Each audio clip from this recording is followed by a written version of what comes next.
গুজরাটের সেই বিমান দুর্ঘটনা মনে আছে নিশ্চয়ই আপনাদের। অবশ্য ভুলবেনই বা কি করে, এত বড় একটা ভয়ঙ্কর ঘটনা কি সহজে ভোলা যায়?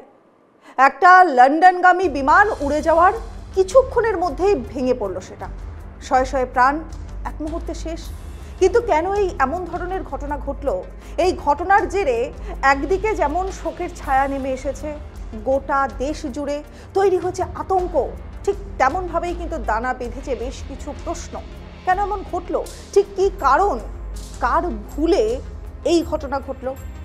গত 12ই জুন বোয়িং 7878 ড্রিম লাইনারটি আহমেদাবাদের বিমানবন্দরের কাছে একটা মেডিকেল কলেজের চত্বরে হোস্টেলের উপর ভেঙে পড়ল। বিমানে থাকা 241 জনের মধ্যে 240 জনের মৃত্যু ঘটল। সেই সঙ্গে মারা যান দুর্ঘটনাস্থলে থাকা আরও 19 জন।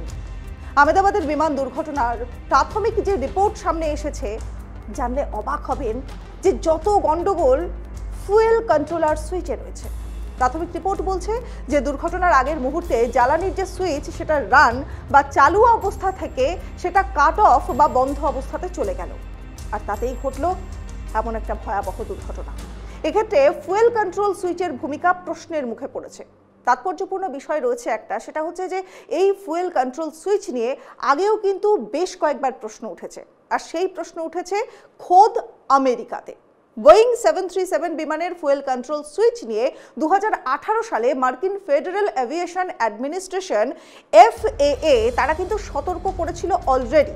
7 বছর আগে FFA তারা জানিয়েছে কি কিছু বোয়িং 737 বিমানের ফুয়েল কন্ট্রোল সুইচগুলো লকিং ফিচার সেটা নিষ্ক্রিয় অবস্থায় ইনস্টল করা হয়েছে, যা বিপজ্জনক হতে পারে। তবে FFA সেই সময়ে যে স্রেফ আশঙ্কার কথাই কিন্তু বলেছিল, ওই ফুয়েল কন্ট্রোল সুইচগুলোকে অসুরক্ষিত বলে দেগে দেওয়া হয়নি, ফলে কোনো রকম পদক্ষেপও করা হয়নি, আর এই একই ডিজাইনের সুইচ ব্যবহার করা হয়। আর স্বাভাবিকভাবেই এক্ষেত্রে প্রশ্ন উঠছে, সুইচের গোলমাল নয় তো এই ঘটনাকে কেন্দ্র করে? এয়ারক্রাফট অ্যাক্সিডেন্ট ইনভেস্টিগেশন ব্যুরো 15 পাতার একটা রিপোর্ট পেশ করেছে, এবং সেই রিপোর্টে এসেছে তাতেই এই দুর্ঘটনা একেবারে আগের মুহূর্তে, ঠিক আগের মুহূর্তে এই যে দুজন পাইলট তাদের হাড়হিম করা কথোপকথন সেটা কিন্তু প্রকাশ্যে এসেছে। বিমানের ককপিট ভয়েস রেকর্ডারের পাইলটদের শেষ মুহূর্তের কথোপকথনের রেকর্ডটা পাওয়া গিয়েছে, আর সেই রেকর্ড অনুযায়ী বলা যাচ্ছে যে এই যে দুর্ঘটনা ঠিক আগের মুহূর্তে একজন পাইলট আরেকজন পাইলটকে প্রশ্ন করছেন, জ্বালানি বন্ধ করে দিলে কেন? জবাবে অপর পাইলট তিনি উত্তর দিচ্ছেন কি, আমি কিছু বন্ধ করিনি। অর্থাৎ এক্ষেত্রে পাইলটেরাও কিন্তু তাদের মনের মধ্যে একটা সংশয় যে কিভাবে ইঞ্জিনের সুইচটা বন্ধ হয়ে গেল, এতে সংশয় আরও বেড়ে গেছে। প্রথম ইঞ্জিনের আংশিক পুনরুদ্ধার করা গেল। 1 নম্বর ইঞ্জিন প্রথমে থেমে যায়, কিছুটা সময় পর তা কোনো রকমে ডিসিলারেশন বন্ধ হয়ে যায়, অর্থাৎ তার গতি কমে যাওয়া বন্ধ হয়, কিন্তু ধীরে ধীরে পুনরুদ্ধার শুরু হয়। ফুয়েল কাট অফ হওয়ার জন্য এই যে দ্বিতীয় ইঞ্জিন সেটাও একই সঙ্গে বন্ধ হয়ে গেল।